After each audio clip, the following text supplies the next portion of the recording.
আজ আমরা অর্ধ শতাব্দী পুরনো এমন এক নৃশংস ঘটনার দিকে ফিরে তাকাব যার ক্ষত আজও শুকোয়নি, আর যার প্রতিধ্বনি আজও বাংলার রাজনীতিতে কান পাতলেই শোনা যায়।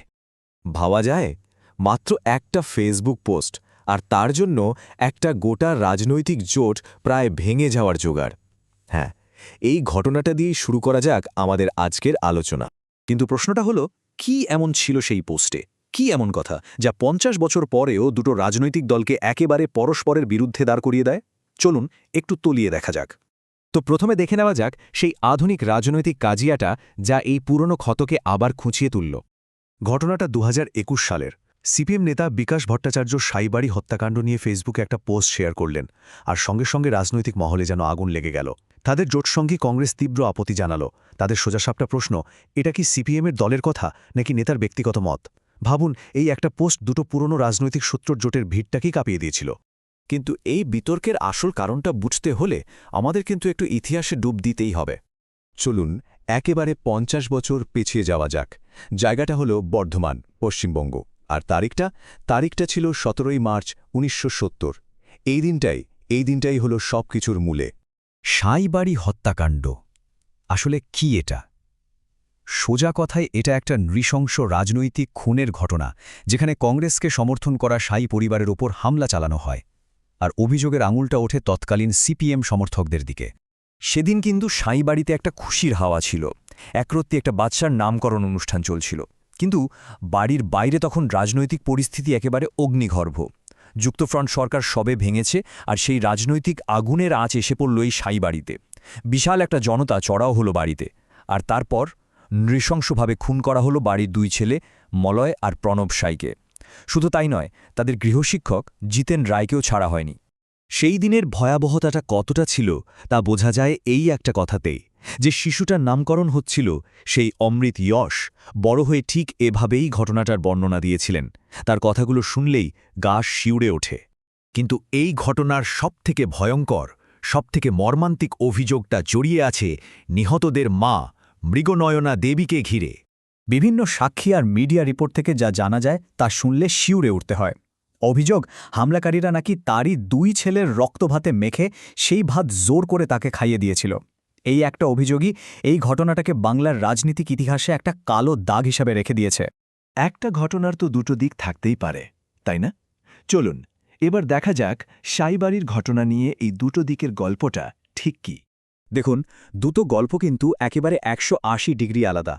একদিকে সাই পরিবার আর কংগ্রেস বলছে এটা ছিল একটা পারিবারিক অনুষ্ঠান, সম্পূর্ণ নিরীহ নিরস্ত্র মানুষের ওপর একটা ঠান্ডা মাথার হামলা, রাজনৈতিক হিংসা। অন্যদিকে সিপিএমের ভাষ্যটা কিন্তু একদম অন্যরকম। তাদের মতে এটা ছিল একটা প্রতিশোধ। তাদের অভিযোগ, সাই পরিবারের বড় ছেলে নবকুমার সাই নাকি তাদের ৪ জন সমর্থককে খুন করেছিলেন, আর সাইবাড়ির ঘটনাটা ছিল তারই জবাব। ঘটনাটা যতটা মর্মান্তিক, তার থেকেও বেশি মর্মান্তিক হয়তো এর বিচার প্রক্রিয়া। দশকের পর দশক কেটে গেল, কিন্তু বিচার সেজন্য এক মরীচিকা। শুধু একবার বিচারের রাস্তাটা দেখুন। ১৯৭০-এ মুখার্জি কমিশন বসল, কিন্তু প্রধান সাক্ষীকেই খুন করে দেওয়া হলো। ১ বছর পর সাই পরিবারের বড় ছেলে, যিনি নিজেও একজন প্রধান সাক্ষী ছিলেন, সেই নবকুমার সাইকেও খুন করা হলো। এরপর ১৯৭৭-এ সিপিএম ক্ষমতায় এসে শটান কমিশনটাই তুলে দিল, আর তার পরের বছরই সরকার কেস তুলে নেওয়ায় ৮৩ জন অভিযুক্ত সবাই বেকসুর খালাস। অনেক পরে ২০১১-র পর তৃণমূল সরকার এসে আবার একটা কমিশন বসালো, কিন্তু সেই কমিশনের রিপোর্ট আজও কেউ দেখেনি। তাহলে প্রশ্নটা আবার ফিরে আসে, কেন ৫০ বছর পরেও এই ঘটনাটা এত জীবন্ত? কারণটা খুব সোজা। এটা এখন আর শুধু ইতিহাস নয়, এটা এখন পুরোদস্তুর রাজনীতি। ৫০ বছর পেরিয়ে গেছে, কিন্তু সাইবাড়ির হত্যাকাণ্ডটা শুধু একটা স্মৃতি হয়ে থেকে যায়নি। এটা এখন রাজনৈতিক দলগুলোর হাতে একটা ধারালো অস্ত্র, একে অপরের বিরুদ্ধে ব্যবহার করার জন্য। এখানেই দেখুন কোন দল কিভাবে এই ঘটনাকে ব্যবহার করছে। তৃণমূল কংগ্রেস এটাকে ব্যবহার করে সিপিএমের হিংসার ইতিহাস তুলে ধরতে। বিজেপি আবার তৃণমূলকে আক্রমণ করে বলে তারা রিপোর্ট প্রকাশ না করে শুধু রাজনীতিই করছে, বিচার দিচ্ছে না। কংগ্রেসকে বেকায়দায় পড়তে হয়, কারণ তাদের সঙ্গে জোট করতে হয়েছে সেই সিপিএমের যাদের বিরুদ্ধে তাদেরই কর্মীদের খুনের অভিযোগ। আর সিপিএম, তারা তাদের পুরনো অবস্থানে অনড়, আর এই দিনটা পালন করে তাদের নিজেদের শহীদদের স্মরণ করে। আর যেখান থেকে আমাদের আলোচনা শুরু হয়েছিল, সেই 2021-এর বিতর্কের কেন্দ্রবিন্দুতে থাকা সিপিএম নেতা বিকাশ ভট্টাচার্যের এই কথাটা শুনলেই বোঝা যায় কেন এই ক্ষতটা আজও দগদগে। তিনি বলছেন, আমরা স্বৈরাচারের বিরুদ্ধে একসাথে হাঁটছি, কিন্তু তার মানে এই নয় যে আমাদের ইতিহাস ভুলে যাওয়া উচিত। মানে জোট হোক, কিন্তু ইতিহাস ভোলার নয়।